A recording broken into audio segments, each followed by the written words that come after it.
الحمد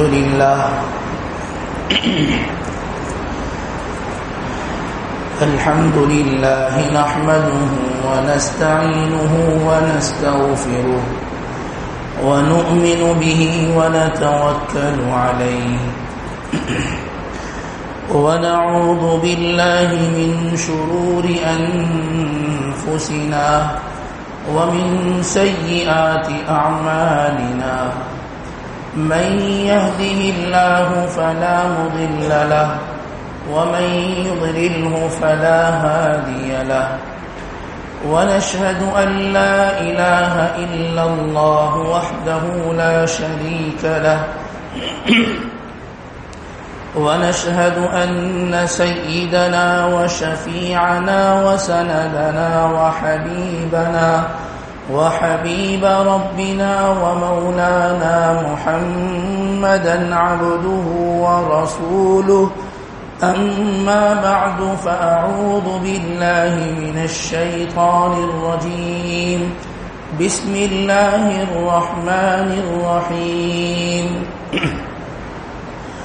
هل أتاك حديث ضيف إبراهيم المكرمين إذ دخلوا عليه فقالوا سلاما قال سلام قوم منكرون فراغ إلى أهله فجاء بعجل سمين فقربه إليهم قال ألا تأكلون وقال النبي صلى الله عليه وسلم من كان يؤمن بالله واليوم الآخر فليكرم ضيفه أو كما قال النبي صلى الله عليه وسلم يا رب صل وسلم دائما أبدا على حبيبك خير الخلق كلهم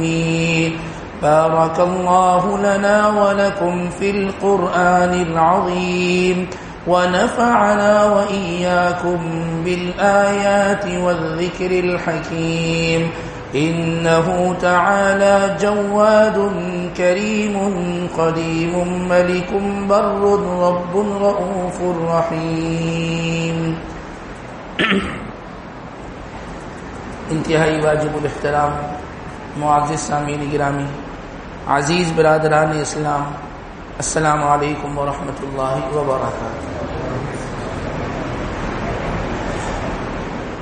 جناب نبی کریم سرور کونین، امام الانبیاء، امام الاتقیاء، محمد مصطفیٰ احمد مجتبیٰ سرکار دو عالم صلی اللہ علیہ وسلم کی ہر عادت، آپ کا ہر طریقہ، آپ کی امت کے لوگوں کے لیے، مردوں کے لیے، عورتوں کے لیے، چھوٹوں کے لیے، بڑوں کے لیے، ہر فرد اور ہر شخص کے لیے آپ کا طریقہ، آپ کی سنت وہ بہترین نمونہ ہے، قابل تقلید ہے، قابل عمل ہے، اور اس کے بغیر کسی کے لیے نجات کا کوئی راستہ نہیں۔ یہ بات پتھر کی لکیر ہے۔ جو آدمی کامیاب ہونا چاہتا ہے اس کے لیے محمد الرسول اللہ صلی اللہ علیہ وسلم کی زندگی کو اپنانا یہ ضروری ہے۔ ایسا نہیں ہو سکتا کہ ایک آدمی کامیاب ہو جائے اور اس کی زندگی میں آپ صلی اللہ علیہ وسلم کا طریقہ نہ ہو۔ یہ بات بار بار کہی جاتی ہے کہ آپ صلی اللہ علیہ وسلم کے طریقوں میں انسان کے لیے کامیابی ہے، اور آپ کے طریقوں سے ہٹ کر چلنے میں مکمل ناکامی ہے۔ بکثرت آدمی اس چیز کو سنتا ہے اور سن کر گزار دیتا ہے۔ پر کبھی اپنا جائزہ تو لے کہ میں بار بار یہ کہہ رہا ہوں، بار بار یہ میں سن رہا ہوں، کیا میری زندگی میں حضور کا طریقہ ہے؟ کیا میرے گھر میں آپ صلی اللہ علیہ وسلم کے طریقے زندہ ہیں؟ کیا میری شب و روز کی زندگی میں رسول اللہ صلی اللہ علیہ وسلم کی شریعت اور آپ کا جو عمل تھا وہ میرے گھر میں، میری زندگی میں، میرے شب و روز میں اس کو زندہ کرتا ہوں. اگر کرتا ہوں تو بہت اچھی بات ہے، اور اگر نہیں تو انسان کے لیے بڑے خطرے کی بات ہے. آپ صلی اللہ علیہ وسلم کی سنتوں میں اور آپ کے طریقوں میں ایک جو چیز تھی جس کا ہمارے یہاں بڑا فقدان پایا جا رہا ہے وقت کے گزرنے سے، اور چونکہ ہمارے ہی بقول بڑی ترقی کر رہے ہیں، ہم بہت آگے جا رہے ہیں، لیکن یہ سنت ہمارے درمیان سے بڑی مفقود ہوتی جا رہی ہے، اور اس کا بڑا فقدان ہے. وہ مہمان نوازی کی سنت ہے.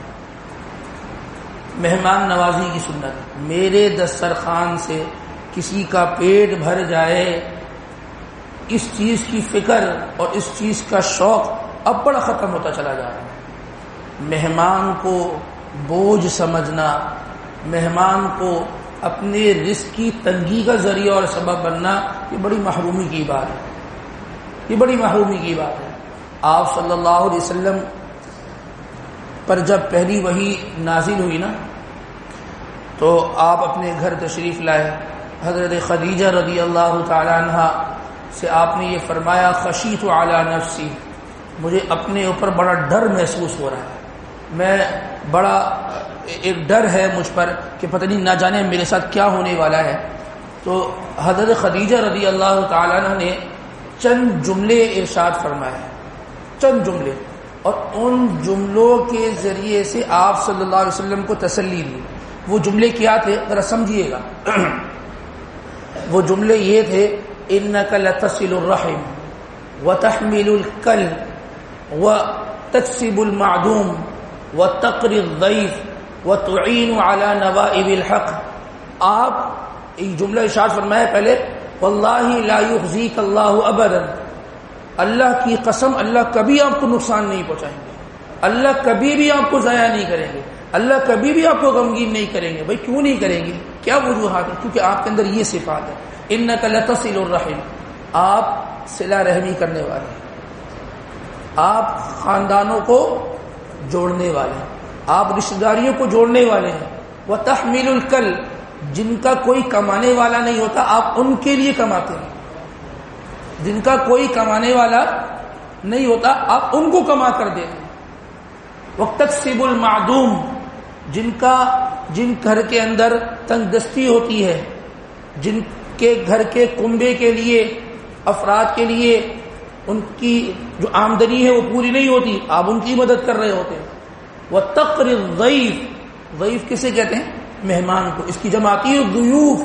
آپ مہمان نوازی کرتے ہیں، آپ مہمان نوازی کرتے ہیں.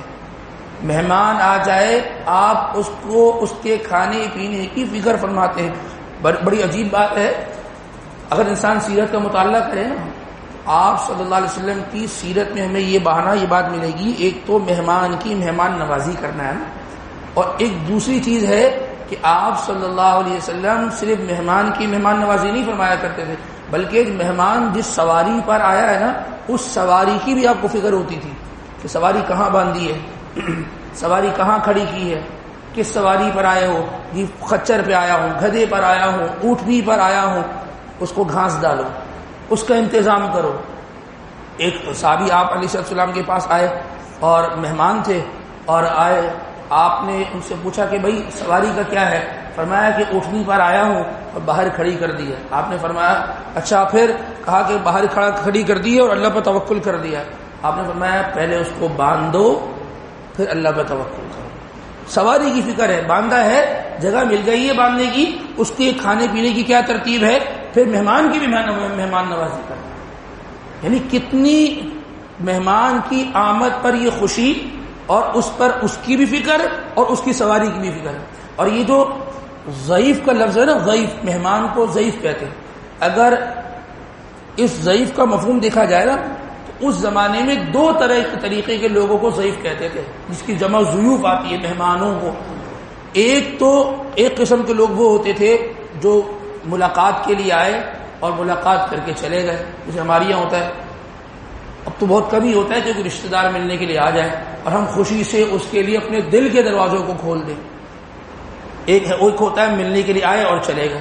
اور دوسرے قسم کا مہمان اس زمانے میں وہ ہوا کرتا تھا کہ جو ایک مسافر ہے، اس کے پاس رہنے کا کوئی ٹھکانہ نہیں ہے، اور وہ آتا تھا اور جو مسجد ہوتی تھی اس مسجد میں جو ہے نا وہ ٹھہرتا تھا، اور جب لوگ دیکھتے تھے کہ یہ کوئی اجنبی ہے، اس سے جی خیریت کیسے آنا ہوا؟ جی میں مسافر ہوں، فلاں جگہ کو جا رہا ہوں، فلاں سے نکلا ہوں، فلاں علاقے سے آیا ہوں، فلاں علاقے میں جانا ہے، اچھا جی کھانے کا بندوبست ہم کر دیتے، آپ بیٹھے یہاں پر۔ یہ ایک ضعیف کی قسم یہ بھی قسم تھی کہ جس کو اس زمانے میں مہمان کہا جاتا تھا۔ اب تو اس کا تو رواج ہی ختم ہو گیا نا، یہ چیز تو ختم ہی ہو گئی کہ ہم کسی مسافر کو روکیں، اس سے پوچھیں کہ بھی کہاں جا رہے ہو؟ جی میں حیدرآباد جا رہا ہوں، اچھا جی آپ نے کھانا نہیں کھایا ہوگا، ہم آپ کے کھانے کا بندوبست کر دیتے ہیں۔ ایسا نظام ہی نہیں ہے، یہ چیز تو بالکل ہی ختم ہو گئی، اس کا تو رواج ہی ختم ہو گیا۔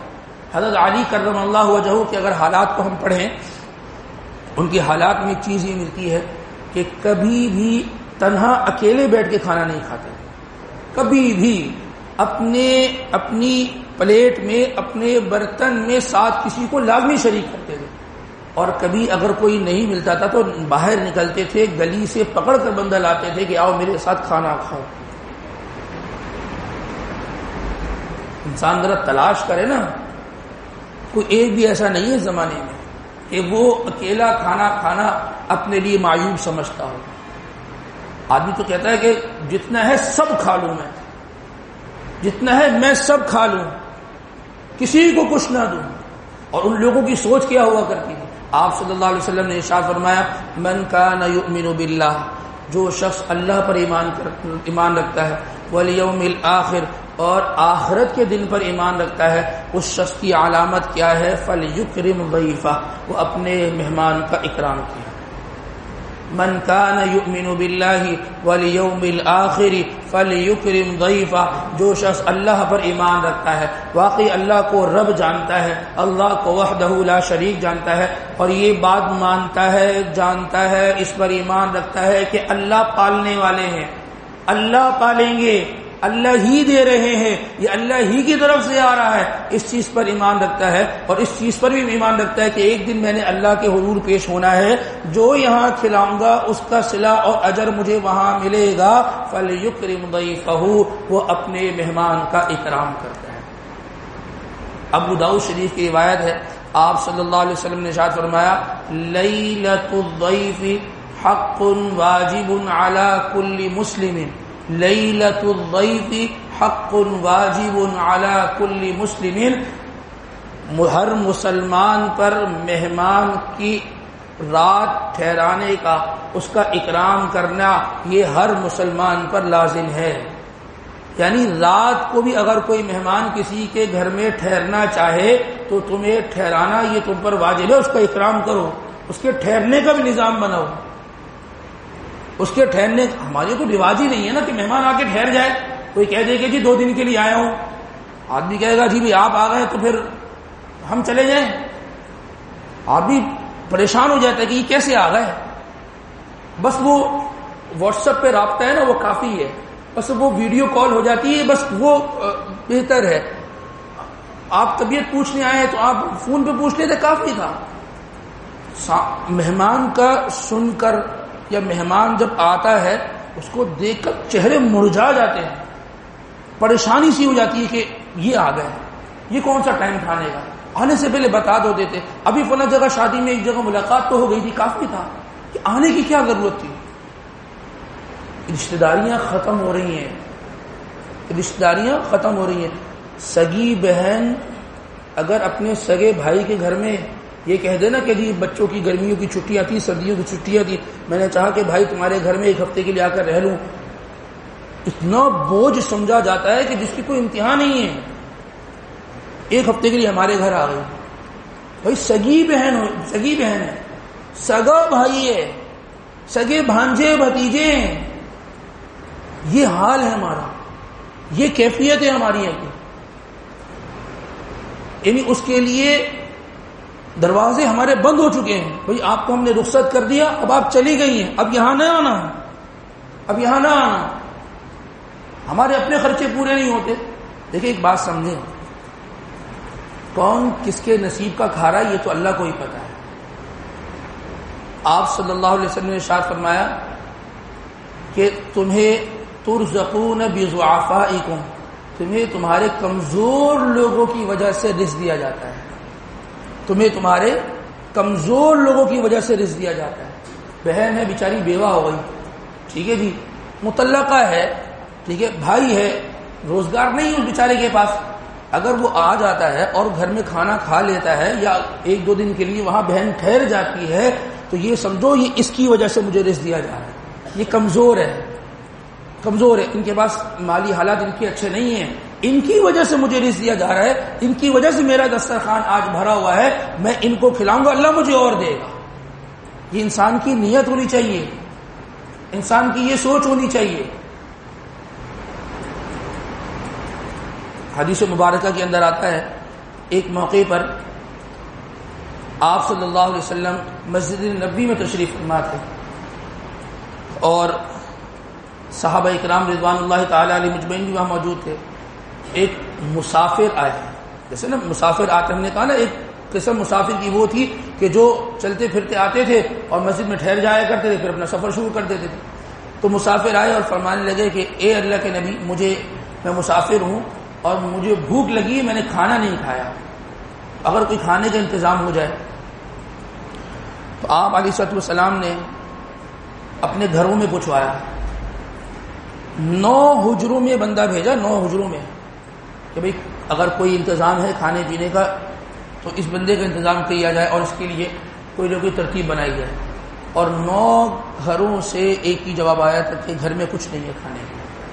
اما عائشہ صدیقہ رضی اللہ تعالیٰ فرماتی ہیں، باقاعدہ حدیث مبارکہ کے اندر آپ علیہ السلام کی روایت میں یہ بات موجود ہے کہ اما عائشہ صدیقہ رضی اللہ تعالیٰ فرماتی ہیں کہ ہمارے گھر میں 2 مہینے ہو جاتے تھے چولہا نہیں جلتا تھا، 2 مہینے ہو جاتے تھے گھر میں چولہا نہیں جلتا تھا۔ اما عائشہ صدیقہ رضی اللہ تعالیٰ کا جو نکاح ہوا، آپ کی جو رخصتی ہوئی، وہ یا 1 ہجری میں ہوئی، یعنی مدنی زندگی میں ہوئی، اور مکی زندگی وہ کافی سخت تھی۔ مدنی زندگی میں پھر بھی حالات کچھ بہتر ہو گئے تھے، اس میں بھی یہ فرماتی ہیں کہ ہمارے گھر میں 2 مہینے تک گزارا، اس میں چولہا نہیں جلتا تھا۔ تو پھر پوچھنے والے نے پوچھا پھر گزارا کیسے ہوتا تھا؟ ہمارے دماغ میں سوال آ رہا ہے نا، جب چولہا ہی نہیں جلتا تو گزارا کیسے ہوتا؟ فرماتی تھی 2 کالی چیز ہوتی ہیں، 2 کالی چیزیں کیا ہیں؟ پانی اور کھجور۔ 2 مہینے تک اس پر گزارا چلتا تھا، 2 مہینے تک چولہا نہیں جلتا تھا۔ ہمارے یہاں جو دیہڑی دار مزدور ہے نا، دیہڑی دار مزدور ہے، اس کے گھر میں بھی روزانہ چولہا جلتا ہوگا، 3 وقت نہیں 2 وقت، 2 وقت نہیں 1 وقت تو کھاتا ہی ہوگا۔ کوئی ایک بھی ایسا نہیں ہوگا جس کے گھر میں 2 دن بھی چولہا ایسا ہو، چولہا نہ جلتا ہو۔ اور ان کے جذبات دیکھیں، اپنے گھر کی صورتحال یہ ہے، اور پھر بھی گھر میں پوچھوایا، کسی گھر میں تو کچھ مل جائے، سب کے گھر سے یہ جواب آیا کہ گھر میں کچھ بھی نہیں ہے۔ پھر آپ نے جو وہاں صحابہ موجود تھے نا، فرمایا کہ یہ مسافر ہے اور یہ رسول اللہ کا مہمان ہے، یہ مسافر ہے، نہ جان نہ پہچان آیا، مسافر ہے، فرمایا کہ رسول اللہ کا مہمان ہے، اس کی مہمان نوازی کون کرے گا؟ ایک صحابی حضرت ابو طلحہ انصاری رضی اللہ تعالیٰ، وہ کھڑے ہوئے، اپنے گھر گئے اور اپنی اہلیہ سے پوچھا کہ گھر میں کیا صورتحال ہے؟ تو فرمانے لگی گھر میں اتنا کھانا ہے کہ یا تو تم کھا لو یا میں کھا لوں، یا ہم دونوں میں سے کوئی نہ کھائے، بچے کھا لیں، اتنا ہی ہے، یعنی اتنا ہے کہ تو تم کھا لو گے تو میں اور بچے بھوکے رہ جائیں گے، یا میں کھاتی ہوں تو تم اور بچے بھوکے رہ جائیں گے، یا بچے کھاتے تو ہم دونوں بھوکے رہ جائیں گے۔ تو میں کہ رسول اللہ کا مہمان آیا ہے، کیا خیال ہے؟ تو میں کہ تم بھی بھوکے رہ جاؤ، میں بھی بھوکے رہ جاتی ہوں اور بچے بھی بھوکے رہ جاتے ہیں، اور ہم اس مہمان کو بلا لیں۔ اب مہمان آ جائے اور میزبان صرف بیٹھ کر دیکھتا رہے، یہ بھی عجیب سی چیز ہے، وہ کہہ گئے آپ مجھے دیکھ رہے ہیں کھاتے ہوئے۔ فرمایا کہ جب مہمان آئے گا نا تو اس دوران تم چراغ صحیح کرنے کے بہانے چراغ کو بجھا دینا، وہ پیٹ بھر کر کھا لیں۔ مہمان آیا اور دسترخوان پہ کھانا رکھا گیا، وہی سلسلہ ہوا، چراغ صحیح کرنے کے بہانے اس چراغ کو بجھا دیا گیا۔ کوئی ہے ایسا اس طرح کیفیت آج کہیں ہے؟ ملتا ہے کوئی؟ ایک اجنبی آدمی کے لیے اس طریقے کا جذبہ کوئی رکھتا ہے؟ سگے بھائی کے لیے بھی نہیں رکھتا، اولاد سگے باپ کے لیے بھی نہیں رکھتی۔ اولاد بھی کہتی میں پہلے کھا لوں، ابا آئیں گے دیکھیں گے کیا کرنا ہے کیا نہیں کرنا ہے۔ اس طرح کا جذبہ، کیا جذبات تھے، کیا ایمان تھا ان لوگوں کا۔ تو وہی معاملہ ہوا، چراغ صحیح کرنے کے بہانے اس کو بجھا دیا گیا، وہ چراغ بجھ گیا۔ صبح ہوئی، مہمان نے کھانا کھا لیا، صبح ہوئی، آپ علیہ السلام کی مجلس میں حاضر ہوئے، اللہ تبارک و تعالی نے قرآن اتارا، وَيُؤْثِرُونَ عَلَىٰ أَنفُسِهِمْ وَلَوْ كَانَ بِهِمْ خَصَاصَةٌ، یہ وہ لوگ ہیں اہل مدینہ، یہ وہ لوگ ہیں کہ جو خود فقر و فاقے میں رہتے ہیں لیکن دوسرے کو اپنے پر ترجیح دیتے ہیں، اس کے پیٹ کو بھرتے ہیں۔